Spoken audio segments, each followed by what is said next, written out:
First of all, I would like to pay gratitude to my respected principal Badhani sir and Bhandari sir, which made this possible. जैसे कि आप सभी को पता ही है कि हमारा फील्ड विजिट जो हमारा टूर है वो 13 अगस्त 2024 को मैनखाल से देहरादून साइंस सिटी में गया था, जिसके लिए कि हम सभी लोग 12th ए और 12th बी वाले बहुत एक्साइटेड थे। तो सर लोगों के आदेशानुसार हमें सुबह के 6 बजे पीएनबी के सामने बुलाया गया। वहाँ से हमने तैयारी की। हम लोगों को टीम में बांटा गया, जिसमें कि प्रत्येक टीम के एक टीचर हमारी गाइडेंस के लिए रखे गए। हमारे साथ Ramola ma'am, Mishra ma'am, Badhani sir, Bhandari sir, Goswami sir और गौड सर गए थे, जिनको कि 15-15 बच्चों की टीम बांटी गई। फिर हम बस में बैठे और 7 बजे मैनखाल से सारे गांव होते हुए चले। हमने रास्ते में बहुत सारी चीज़ें देखी, जैसे कि नरेंद्र नगर में जो टिहरी रियासत के राजा थे नरेंद्र शाह, उनका जो महल था वो देखा, जो कि अभी वर्तमान में 5 स्टार होटल है। वहाँ पे हमने तोप भी देखी और अल्टीमेटली हम लोग 1-1:30 बजे के करीब साइंस सिटी में पहुँचे। हम लोग बहुत एक्साइटेड थे और हमारी एक्साइटमेंट सारी खत्म हो गई जब हम वहाँ गए। जितना हमने सोचा था उससे भी बहुत ज़्यादा अच्छा था वहाँ पर। सबसे पहले तो बस से उतरते ही हमने देखा कि बहुत सारे साइंटिस्ट की फोटोज देखी, जिनमें कि उनके नाम लगे हुए थे, जैसे कि सीवी रमन, मिसाइल मैन जो हमारे एपीजे अब्दुल कलाम और एचडी खुराना और वॉटसन एवं क्रीक, बहुत सारे साइंटिस्ट की फोटो लगी थी। इसके बाद हम अंदर गए तो साइंस सिटी में जो वहाँ के हेड थे उन्होंने हमें 2 टीम में बांटा और वहाँ के बारे में बताया। उन्होंने हमें बताया कि जो साइंस सिटी है वो 3 गैलरी में डिवाइड है, जिसमें कि पहली गैलरी है द हिमालय गैलरी, और दूसरी है जो टेक्नोलॉजी से रिलेटेड गैलरी है, और तीसरी है फन विद फिजिक्स वाली गैलरी। इसके साथ हमें कॉन्स्टलेशन मतलब तारामंडल में भी जाना था। उन्होंने हमें स्टार्टिंग में बताया था ये सारी चीज़ें, और उसके बाद हमें 3D मूवी भी दिखानी थी। तो हमें 2 टीम में बांटा गया और एक को हिमालय गैलरी में भेजा गया तो दूसरी टीम को द टेक्नोलॉजी से रिलेटेड गैलरी में भेजा गया। हम पहले गए हिमालय गैलरी में, जहाँ पे हमने हिमालय की फॉर्मेशन मतलब हिमालय का निर्माण कैसे हुआ, हिमालय का 3D मॉडल, उस सब के बारे में देखा। वहाँ पे मतलब ऐसा लग रहा था कि हम पूरे हिमालय को देख पाए कि हिमालय का कितना पार्ट नेपाल में है, कितना इंडिया में, कितना चाइना में, कितना भूटान में है। और वहाँ पे एक सर थे जिन्होंने हमें बताया कि सबसे बड़ी पर्वत चोटी Everest, then K2, Kanchenjunga and Nanda Devi, ये सारी चोटियों के बारे में बताया। मैं भी ढंग से थोड़ा याद नहीं कर पा रही क्योंकि काफ़ी टाइम हो गया गए हुए। और फिर उसके बाद हम टेक्नोलॉजी से रिलेटेड गैलरी में गए, जहाँ पे हमने बहुत सारी चीज़ें देखी। पहले मैं आपको बताना चाहूँगी बायोमेडिकल से रिलेटेड चीज़ें। तो उसमें एमआरआई का मतलब 3D मॉडल टाइप में कि किस तरह से एमआरआई होता है। एमआरआई आप जानते होंगे, मैग्नेटिक रेजोनेंस इमेजिंग, जिसमें कि हमारे शरीर के अंदर की जितनी भी डिजीज होती है उनका पता लगाया जा सकता है। देन हमने देखा एक्सरे कैसे किया जाता है और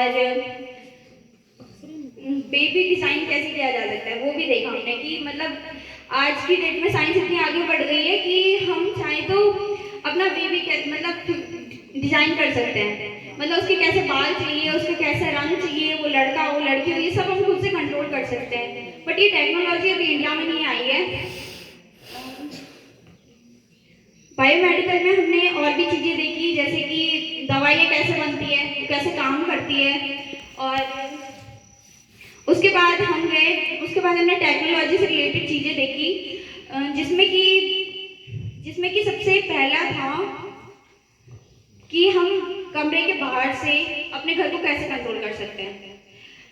अगर हम कभी भी कमरे से मतलब घर से बाहर जाएं, हमने टीवी वगैरह का बटन खुला छोड़ दिया, टीवी पंखा ये सब का बटन खुला छोड़ दिया, हम चले गए। फिर हम क्या कर सकते हैं कि अपने घर का सिस्टम ऐसा बना सकते हैं कि हम घर के बाहर से एक नंबर पे कॉल करें और घर के सारे जो एपरेटस होंगे, उपकरण होंगे, सभी खुद ही बंद हो जाएंगे, ऑन हो जाएंगे।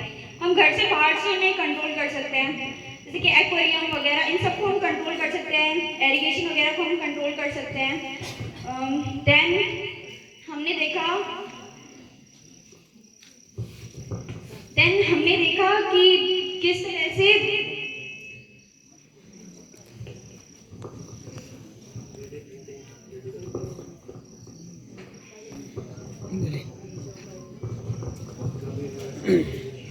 फिर टेक्नोलॉजी से रिलेटेड चीज़ों में हमने और भी बहुत सारी चीज़ें देखी कि हम रोबोटिक चीज़ें किस तरह से कंट्रोल कर सकते हैं। आज के डेट में सब कुछ रोबोटिक वर्ड सा हो गया कि हम किस तरह से रोबोट बना सकते हैं, किस तरह से वो रोबोट काम कर सकता है, ये सारी चीज़ें हमने देखी। फिर उसके बाद हमने देखी एग्रीकल्चर से रिलेटेड बहुत सारी चीज़ें, जैसे कि हम जानते ही हैं कि इंडिया की पॉपुलेशन लगातार बढ़ती जा रही है और उसके लिए उतनी खेती का होना, मतलब हमारा उत्पादन का होना भी उतना ही जरूरी है, क्योंकि हमारे पास जो खेती योग्य भूमि है वो धीरे धीरे कम होती जा रही है। जो हमारी भूमि और गिनी चुनी फसलों के लिए यूजफुल रह रही है, तो उसके लिए साइंस ने ये सॉल्यूशन निकाला, वर्टिकल एग्रीकल्चर, ऊर्ध्वाधर खेती। इसमें हम बहुत कम भूमि में बहुत ज़्यादा उत्पादन ले सकते हैं भूमि से। और एग्रीकल्चर से रिलेटेड चीज़ों में उन्होंने हमें ये भी बताया कि किस तरह से हम बीज को सही कर सकते हैं, क्योंकि जब बीज सही होगा उसी के बाद हमें अच्छी भूमि मिलेगी, अच्छी फसल मिलेगी, अच्छा उत्पादन मिलेगा और हमारे देश का भरण पोषण हो पाएगा। उसके बाद हमने देखा कि किस तरह से टेक्नोलॉजी काम करती है। हम आज के डेट में मोबाइल फोन वगैरह सब यूज करते हैं। किस तरह से पहले 2G था, फिर 3G, फिर 4G, फिर 5G आया, किस तरह से ये वर्क करता है, कौन कितना ज़्यादा फास्ट है, सबके बारे में उन्होंने हमें ये बताया। फिर देन हम टेक्नोलॉजी से रिलेटेड गैलरी और हिमालय गैलरी से बाहर गए और हम गए कॉन्स्टलेशन वाली गैलरी में। कॉन्स्टलेशन 8th क्लास में है, साइंस में एक चैप्टर उस कॉन्स्टलेशन के बारे में, उसमें डिटेल में लिखा हुआ है। हमें उसके अंदर मतलब हमें बताया गया, हमें एक तरह से आर्टिफिशियल तरीके से ये दिखाया गया कि हमें लग रहा था कि हम खुद आसमान के नीचे बैठे हैं और हम देख रहे हो कि ये तारे हैं, ये चांद है, ये पोलर स्टार है। और तारामंडल वाले रूम में उन्होंने हमें ये भी दिखाया कि किस तरह जो हमारी राशियाँ होती है, मेष राशि, कर्क राशि, मिथुन राशि, ये सारी राशियाँ किस तरह से मतलब आसमान में दिखाई देती है। उनके अलग अलग शेप होते हैं, किसी के धनुष बाण वाला, शिकारी, और बिच्छू, उल्टा क्वेश्चन मार्क वाला चिन्ह होता है। वो सारे उन्होंने हमें दिखाया कि जो हमारा पोलर स्टार होता है ना, वो एक जगह पे स्थिर रहता है।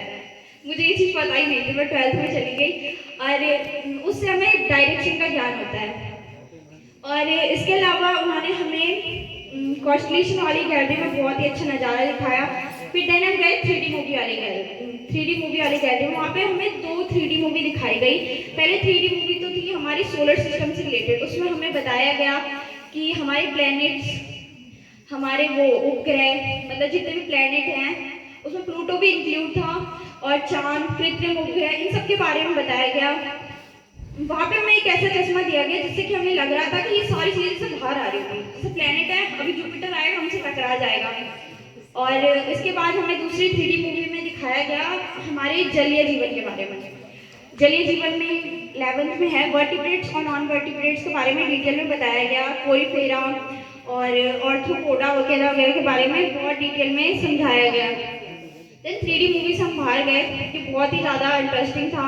फिर हम गए फन विद फिजिक्स वाली गैलरी में। यहाँ पे फिजिक्स से रिलेटेड बहुत सारे जादू थे। अगर किसी को पता नहीं होगा ना कि ये इसमें फिजिक्स का कॉन्सेप्ट काम कर रहा है, तो उसे लगेगा ये जादू ही है। हवा में नल लटका हुआ है, उससे पानी आ रहा है।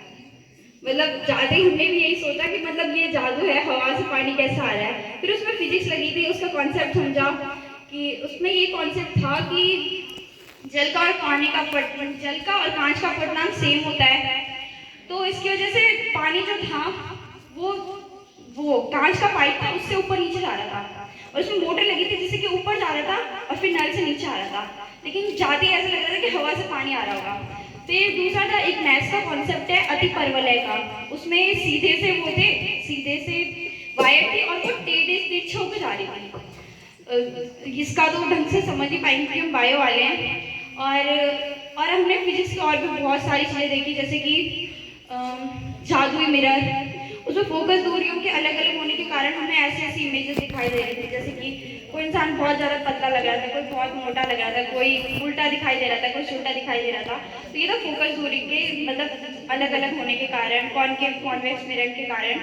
और फिर उसके बाद हमने बर्नौलीज़ थ्योरम जो 11th में है उसके बारे में पढ़ा था। थ्योरी हमें पता थी, लेकिन वहाँ जाकर हमने देखा कि किस तरह से बर्नौलीज़ थ्योरम काम करता है। पक्षी जो उड़ते हैं ना वो भी बर्नौलीज़ थ्योरम पे उड़ते हैं, हवाई जहाज एरोप्लेन वगैरह जो उड़ते हैं वो भी उसी पे उड़ते हैं। तो वहाँ पे एक सर थे, उन्होंने हमें अच्छे से एक्सप्लेन करा कि रियल में है क्या बर्नौलीज़ थ्योरम। और परमिट फिजिक्स वाली गैलरी में और भी बहुत सारी चीज़ें थी। वो टाइम की शॉर्टेज थी तो हम इतनी सारी चीज़ें इतनी जल्दी से कवर नहीं कर पाए। अगर 2 डेज़ का टूर होता तो फिर हम शायद बहुत इजीली मतलब सारी चीज़ें देख पाते, क्योंकि हमें जल्दी से वापस भी आना था तो हम बाहर आ गए। और फिर उसके बाद करीब 3:30 के बजे हम बस से निकले, मतलब वहाँ से निकले, और 5:30 के करीब हम वेटिंग पॉइंट जहाँ पे सर ने खाना वगैरह का वो करा हुआ था बंदोबस्त, वहाँ पे गए और खाना खाया। सर लोगों ने बहुत टेस्टी खाने का वो कराया था हमारे लिए। और 6 बजे के करीब हम वहाँ से निकले देहरादून से घर के लिए रवाना हुए। रास्ते में हमने बहुत ज़्यादा एंजॉय किया, बहुत सारी चीज़ें देखी। हमारे साथ रमोला मैम थी और भंडारी सर था हमारी बस में, रमोला मैम और बधानी सर। उन्होंने हमें बहुत सारी चीज़ें दिखाई, जैसे कि रास्ते में बहुत सारे हॉस्पिटल देहरादून के और बहुत सारे रूट, रेलवे लाइन और हमारे वो कॉलेजेस दिखाए पॉलीटेक्निक वगैरह के। और फिर उसके बाद हम देहरादून से बाहर निकले और इस बार हम नरेंद्र नगर के बीचों बीच होके गए और नरेंद्र नगर को भी देखा। फिर हमने रास्ते में बहुत ज़्यादा एंजॉय करा, रास्ते में बहुत ज़्यादा एंजॉय किया, भजन गाए, गाने गाए, देशभक्ति सॉन्ग गाए अपने एंटरटेनमेंट के लिए। और अल्टीमेटली रात के 12 बजे हम लोग घर पहुँचे। तो ये था हमारा ट्रिप। Thank you.